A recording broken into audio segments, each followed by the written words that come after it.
আসসালামু আলাইকুম ভিউয়ার্স, আশা করি সকলে ভালো আছেন। আলহামদুলিল্লাহ, আল্লাহর রহমতে আমিও অনেক ভালো আছি। আজকের টপিকটা হচ্ছে কিভাবে মোবাইল দিয়ে মোটো ব্লগিং করব। ভিডিওটা না টাইনে পুরা শেষ পর্যন্ত দেখবেন, এটা আমার অনুরোধ থাকলো। আর যারা আমার চ্যানেলে নতুন তারা অবশ্যই সাবস্ক্রাইব করে পাশে থাকবেন, এবং যারা ফেসবুক থেকে দেখছেন তারা ফলো করে দিবেন পেজটাকে। তো বেশি কথা না বলে চলুন শুরু করা যাক।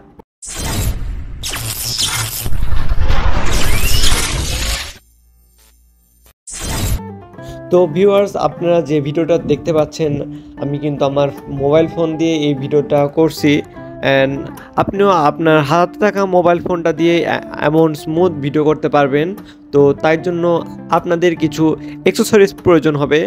কি কি এক্সেসরিজ প্রয়োজন তা আমরা দেখে আসি। তো ভিউয়ার্স, আমরা বাইরে কিন্তু চলে আসলাম, অ্যান্ড আমাদের যে এক্সেসরিজগুলো প্রয়োজন এখন সেই এক্সেসরিজগুলো দেখব। তো সর্বপ্রথম যে জিনিসটা আমাদের প্রয়োজন হবে সেটি হচ্ছে একটি হেলমেট। অ্যান্ড এই হেলমেটটা কিন্তু সবার বাসাতেই থাকে, অ্যান্ড যাদের বাইক কিনেন তারা কিন্তু একটা শখ করে হলেও হেলমেট কিনেন। তো হেলমেটের পরে যে জিনিসটা আমাদের প্রয়োজন সেটা হচ্ছে এই হেলমেট মাউন্টটা। এই হেলমেট মাউন্টটা আমাদের প্রয়োজন। এই হেলমেট মাউন্ট আপনারা এখন কোথায় পাবেন? এটা বাইক অ্যাক্সেসরিজের দোকানে গেলে আপনারা কিন্তু এই হেলমেট মাউন্টটা পেয়ে যাবেন। এই হেলমেট মাউন্টটার দাম আমার কাছ থেকে নিয়েছিল 350 টাকা। এখন হয়তো একটু কম নিতেও পারে, আবার বেশি নিতেও পারে, যার যার এলাকায় যেমন যেমন দাম নেয়। অ্যান্ড এরপরে যে জিনিসটা প্রয়োজন, মাইক্রোফোন। তো মাইক্রোফোনের প্রাইস নিয়েছিল আমার কাছ থেকে 300 টাকার মতো। হ্যাঁ, মাইক্রোফোনের দাম নিয়েছিল আমার কাছ থেকে 300 টাকা। তো এইটাই হচ্ছে এই সেটআপের যে তিনটা এক্সারসাইজ প্রয়োজন, এই তিনটা জিনিস। অ্যান্ড এই হেলমেট মাউন্টটা আপনারা কীভাবে সেট করবেন, যদি না সেট করতে পারেন, কেউ যারা নতুন নতুন নেবেন তারা একটু সেট করতে সমস্যা দেখা দেবে। তো আমার চ্যানেলে গিয়ে দেখবেন যে একটা ডেডিকেটেড ভিডিও করা আছে এই মাউন্ট সেট করার জন্য। তো আমি সেটা আমার ডেসক্রিপশন বক্সে লিঙ্ক দেওয়া থাকবে, আপনারা যারা পারবেন না তারা গিয়ে দেখে আসবেন।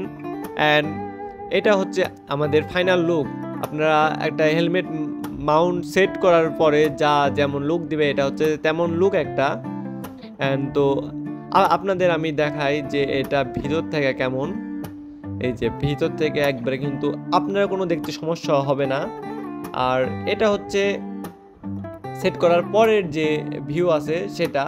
তো আমরা দেখেন কোনো কিন্তু আপনাদের বাইক চালাতে কোনো সমস্যা কিন্তু হবে না। আপনারা কোনো একবারে কিছুই মনে হবে না যে আমি একটা সামনে ক্যামেরা বা একটা ফোন মাউন্ট করতেছি। তো এই ছিল আজকের ভিডিও। আর যদি ভিডিওটা ভালো লেগে থাকে তাহলে ভিডিওটা লাইক এবং সাবস্ক্রাইব করে দিবেন।